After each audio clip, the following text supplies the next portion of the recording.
Hey guys, I just wanted to show you my garage diesel heater setup. I have underneath my workbench in the garage, and originally it was a prepackaged H calorie, the Blaze Core. Got it from eBay. Um, it was all packaged up. I had it set on a shelf, uh, right where, kind of above where the exhaust comes out. And it was good. It was working well. But it all felt like everything was, in a fixed orientation that didn't really work for me. And it took up a lot of space in one spot. And I thought, what if I take this apart and have all the individual components closer to the wall? And then it's just a bit more flexible in terms of how I can direct the airflow and have things out the way, can still kind of put things back underneath here, especially when it comes around to the summer and I'm not using this. But yeah, so basically the setup is, so I took everything apart. I got this bracket off of Temu. I think it was like 20 bucks.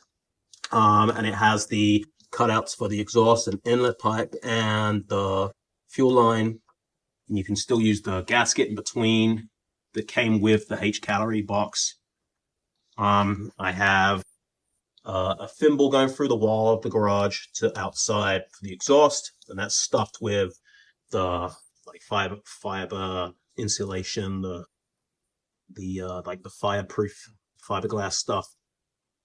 And then the inlet pipe is separate. I'm going to move this and come in through the stud and tighten it up just to make things a bit neater. I don't need to, but I am. I have two hoses there just for the extra length. They're just duct taped together for now, but I'm going to get like a silicone joiner. And the fuel tank's just sitting on a piece of wood right now. I need to secure stuff up. Pretty low on fuel right now. I need to refill that. And then wiring's kind of like tacked up and safe out the way.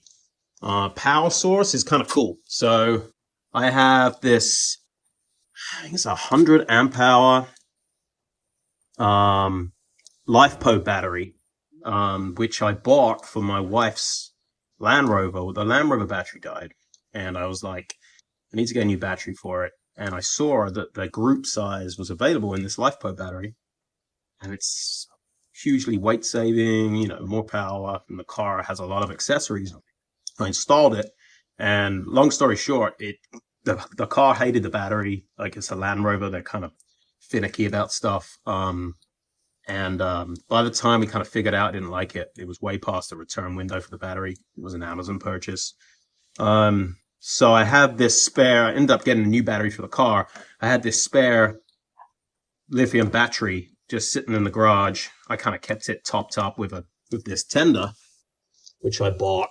And this ended up being, when I got the diesel heater, I was like, this is going to be perfect. So I had this connected to the diesel heater, and then right now I've got alligator clips here, going to make them into ring terminals. But this tender is then plugged into 120 volt mains that goes up to my workbench power. And so that is always topping up the battery. And this particular tender is great for lifeboat batteries. It's built for it. This wasn't even that expensive. It was like 20 bucks as well. So that is tending the battery. So the shutdown process is never interrupted by a power outage. So I'm not going to damage any internals on this guy. Any other changes I've made have been, I took the stock duct off and I've used regular steel ducting, or aluminum, metal ducting, whatever it's made from. And I found it easier, more straightforward to buy these swivel sections. And so I can get it aimed at a workout area, which is kind of, our garage is kind of mainly a gym really for us. And at the end, I did a 4-inch takeoff here. So instead of it being like shooting air out super fast in one direction, this kind of spreads the air out. It works quite well. And then I've got foil tape wrapped around the joints, which were where the separate pieces go together. I've kind of like bodged a little wire up here to hang it because it wasn't staying in one spot. This is probably one of the parts I'm gonna be changing a lot. I think I'm gonna get some duct insulation for it, just because it gets hot, and then I feel like I'm wasting heat around the pipe, and it could be keeping it inside and pushing it out. But yeah, this is the setup.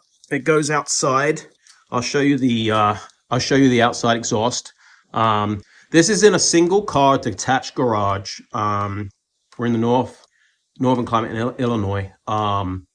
It's an old garage which we've always planned on demolishing and rebuilding a new larger garage in a different location on our property. So everything I've done, I'm only doing things that I can easily reverse and take out because we're probably going to build a garage this year. So the sealant outside it's kind of like gets the job done kind of situation. Everything inside is buttoned up and nice. I mean, this garage has no insulation. It has no drywall. It's bad. I should probably do a video about how badly built this garage is. Whoever built it was crazy. So, but I'll show you the outside. But do you know what? And honestly, since I've taken all these components out of its casing, and the casing's really cool, like it's really nice, but I just wanted a standalone unit, but it's not any noisier. And to be fair, the noise was never an issue for us because when we're out here, we have headphones on for workouts or we're on our treadmill. And this thing, which is being repaired right now, this thing is so noisy anyway that any ticking noise from the pump or the fan is drowned out by whatever we're doing. So that's never been an issue. But yeah, work in progress. I feel that's kind of one of those things with this, like when you kind of develop your own setup. But it's great. I have the controller here. I got it as close to my door as possible because I wanted to be able to use the app to remotely turn it on in the mornings before and pre-warm the garage before I come out. Unfortunately, it still doesn't quite reach inside my house. I have to go right to my back door and open it. So I actually bought an extension cord. Came with one, but I need another one. It's like a 10 feet extension, and I'm gonna run that up and around. I'll get it back to the garage door, and that should hopefully give it a little bit more distance on the Bluetooth to connect to my house and just make things a little bit easier. And but yeah, I'll show you the outside. Okay, so this is the exhaust. Comes out the side of the garage. It has intake on the left and the exhaust on the right. I have the thimble, which I put together. I used a cap on the inside with some high temperature sealant, which I then screwed together. So that's what these bolts are. They're keeping the cap together. That reduced the width enough that the through wall exhaust, which is kind of designed for these things, normally for boats, could attach securely to the thimble itself because the thimble's too wide. So that's what I put together there. This is a 40, like a flex corner, which I ordered separately so that I could put the muffler on the outside. To be honest, it doesn't do that much, but it does help direct any condensation away from the house, which I like, from the garage, which I like. The intake has electrical putty, which is like a duct sealing putty, stops the air coming in. Honestly, this garage is so janky, but I've done my best to air seal. I've done my best to adjust any or sort of fix any air gaps, anything that would be letting cold air in or warm air out. I actually have a guide that I put together on how to, not necessarily warm a garage, but help alleviate any air sealing and small things that you can do to get warm outside, especially in a detached garage. So the link will be for that be in my description. And then any products I can find a link to, if you guys are looking for any of these products, I'll put in there as well. But yeah, let me know in the comments below if there's any tips you guys got for me, what I could do to do differently, or what you liked, what you didn't like, and I love criticism in a nice way.